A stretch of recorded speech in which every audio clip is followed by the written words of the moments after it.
అనుదిన నిత్యజీవపు మాటలు. దేవుని నామానికి మహిమ కలుగునుగాక. దేవుని వాక్యాన్ని చదువుకుందాము. ఏలైనగా ఇతడు గడ్డి పువ్వు వలె గతించిపోవును. సూర్యుడు ఉదయించి వడగాలి కొట్టి గడ్డిని మార్చివేయగా దాని పువ్వు రాలును, దాని స్వరూప సౌందర్యమును నశించును. అలాగే ధనవంతుడును తన ప్రయత్నములో వాడిపోవును. యాకోబు రాసిన పత్రిక 1వ అధ్యాయము 10-11 వచనములు. గడ్డి దాని పువ్వు కొన్ని రోజులు మాత్రమే ఉంటాయి. సూర్యుడు ఉదయించినప్పుడు ఆ వేడిమికి వడగాలికి వాడిపోయి పువ్వు రాలిపోతుంది, గడ్డి ఎండిపోతుంది. ధనవంతులు కావడానికి ప్రయాసపడుచున్న వారు కూడా ఇదే ప్రయత్నంలో వాడిపోతారు. గడ్డి పువ్వు స్వరూపము ఎలాగో మారిపోతుందో వీరి సౌందర్యము కూడా అలాగే వాడిపోతుంది.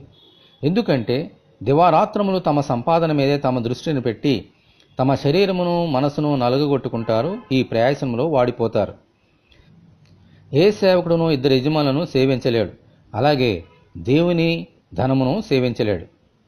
దేవునిని ఆయన వాక్యమును ప్రేమించేవారు మాత్రమే వాడిపోక దేవుని సౌందర్యము కలిగి ఈ లోకంలో జీవిస్తారు. దేవునికి స్తోత్రము కలుగునుగాక. ఆమేన్.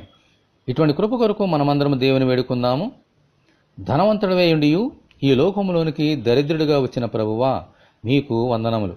ధనమును ప్రేమించి గడ్డి వలె వాడిపోక మిమ్ములనే ప్రేమించి మీలో శాశ్వత కాలము జీవించినట్లు అనుగ్రహించమని, ఈ వాక్యం వింటున్న నీ బిడ్డలందరినీ అలాగున దీవించమని ప్రభు అయిన యేసుక్రీస్తు ద్వారా ప్రార్థన చేస్తున్నాము తండ్రి. ఆమేన్. తండ్రి అయిన దేవుని నుండి మన ప్రభు అయిన క్రీస్తు యేసు నుండి కృపయు కనికరమును సమాధానమును మనకు కలుగునుగాక. ఆమేన్. పరిశుద్ధ దేవుని మందిరం.